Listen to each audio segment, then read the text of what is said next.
tonight we had some neighbors had come down and hung out with us. We had a campfire. There are actually some very nice people who are from the Oregon area, and we invited them down, super nice people, and really enjoyed hanging out with them tonight.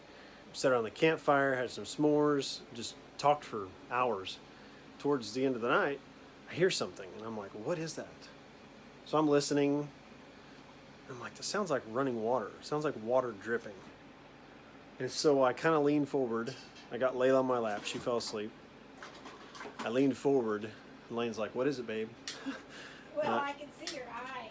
She could tell I was like focused in on something. I was like, I hear water dripping, like water dripping down. And I could tell it was coming from the fifth wheel. So I got up and I came into the fifth wheel, went into the kids' bathroom, and there was a flood. So came in here, the faucet was on and was full, toilet was full, and there was water all in the floor. Went into the kids' room on the carpet, came out through here, went up towards underneath where our refrigerator is, was running down our vent for the furnace. It was just all water. So we have a black tank back here just for the sink in this toilet, but the kids left the sink on, and so it filled the tank, and so I had to open this valve to release pressure so we could at least get everything drained. And now we have used every single towel in our fifth wheel, maybe. At least there's a really great laundry mat in this town. Yeah. Look at the cup half full. Drink some coffee. So we got all the standing water soaked up, but now I'm just concerned about the places where the water dripped. We're concerned about mold. We're concerned about soft spots being created because of this. The couple that was here, I asked them if they happened to have some fans. They had two small oscillating fans, which I've got right now pointed on the carpet. And they also had a little small heater, which I'm going to put in here. And I'm going to run the generator all night long, which I don't really want to do, but in this situation it calls for it. And hopefully we can get this dried out. But like Lane said, you gotta look at the cup half full. We had a great night with these people. It's so nice to get to meet new faces, new people, and just enjoy life with them. Share our stories, share our experiences, which we were actually talking about tonight. We were talking about some of the mishaps and the experiences that we had so far on the road, about when I crashed on day 2. Just different things. Slides in during the crazy Slides, winds. yeah, during windstorms. They shared some of their experiences with us. And then for this to happen, I thought it was funny. But I also believe timing's perfect in a lot of ways. And for them to be able to, they helped us dry things, brought the fans for us, of course. But, and it kept everything chill. But, yeah. Because I couldn't lose my cool. That's what I actually wanted to say. And I told her, I said, well, I'm really glad you guys are here because Michael's having to act really nice and calm and cool. I promise. And that's, really, it was a good thing. It is cool. It is cool. I've always said that about if we ever stayed at RV parks, where you have neighbors close by, is that, man, we got to be on our best behavior. Yeah. Like, and even with these windows, like, you can't walk around in your underwear. I mean, there's just certain things. That's a problem. Yeah, there's just certain things to this life that, when you're around people all the time, like, I have to really be nice today. Yeah. It's hard for me. It's really hard for I me. can't yell today. Well, we're just a loud bunch. We are. When you got kids, it just gets loud. And so I think sometimes whenever you're in an environment like we are right now, we don't have a neighbor around us. They're the closest ones, and they're probably 200-300 yards up the hill. We can be loud, we can laugh, we can just be loud here and not have to worry about bothering anybody. But when you have company or when you have neighbors really close by, that changes like that, or at least it should, to where you behave yourself now. Okay, so this is a follow-up to last night, how Lane and I talked about how we had the major leak. This is the next day. Ran the generator all night last night, had some fans blowing in certain areas that had a lot more water concentration. to make sure that we dry that out, especially the carpet in the kids' bedroom.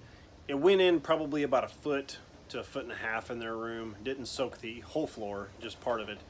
So I've been running those fans all last night. Also today, it's a nice day here in Texas. We probably have temperatures in the 70s, but it's very breezy. So I've got windows open. I'm letting air flow through this thing to just try and also dry it out. Mother Nature's way. But a bigger problem that I have right now is this. Let me show you. I've already done some cutting on this, but this is the vent for the ductwork. Whenever the person cut this hole out for the vent, he got a skill saw too deep, and I don't know if you can see, but this straight edge here, and then there's a straight edge here. Basically, he cut small little holes. A line. He cut a line there, and he cut a line there in the ductwork. So what happened was when the water escaped into here, not only did it escape into the ductwork, but then also went down into the insulation. Now I don't know if you can see that water. I am basically right now just using a rag to try and soak up as much as possible. I don't have a shop vac. I had people recommend that, but I did cut away the ductwork to make it easier, more easily accessible for me to dry that out. And then to just fix it, I'll either put it back or just cut off those pieces that I've messed up, and then just get that duct tape. It's a silver shiny tape, and then just tape over it that way. But my biggest concern is just getting that insulation dry. I'm gonna do this for a long time, just trying to get it as dry as possible using towels to soak that up, and then I'll run the generator a little bit later, point fans on that, and try and just blow that out and dry it. I didn't want to access it from underneath just because there's a lot more work involved with that, and I realize this may not be the fix-all. I'm hoping it is. I don't want to have to get underneath and take all of the underbelly off and then cut away at the flooring. To do that, I'm hoping I can just really dry this out as best I can. Only time will tell if it's going to work. If it doesn't work, then at some point I'll probably have to get underneath there and cut it all out. So we'll see. Well, look where I'm at now. The idea I had earlier was dumb. I really just didn't want to get underneath here and go through all of this work. But now that I am, I realize how important it is, because I had a lot of wet insulation. So I went on a Facebook group, asked a couple questions. A couple guys told me how to cut this, make a flap, not cut it completely off, but kind of make a flap. So I cut 3 sides, and the front of the fifth wheel's that way. So when I lay this back, it won't catch wind resistance. An example, like if that way was the front and I had it like this. I don't know if I'm making any sense, am I? Hopefully I am. But if that way was the front and I cut it this way, then if wind caught this lip ever, it'd pull it back. But with this way, the wind is flowing obviously this way when the trailer's being towed. So it'll create less resistance on the tape and everything else whenever I put this back up. Anyway, so they told me to just pull all the insulation that I could that was wet. That's what I've done now. And what was kind of difficult, I don't know if you can see it, that's my galley tank. So my kitchen sink's right up above here. This is the ductwork, and that vent that was leaking, or that vent that had the hole, is actually above the galley tank. I mean, directly above it. But I was able to kind of get my hands up in there, pull all of it out. But now I got to get insulation, new insulation, and put back up there so that it's done right. When we had to stick some bricks, when we had a house, it was never this much constant work. But with us buying a used fifth wheel, it's pretty constant that I'm having to fix things, which I don't mind, to be honest with you.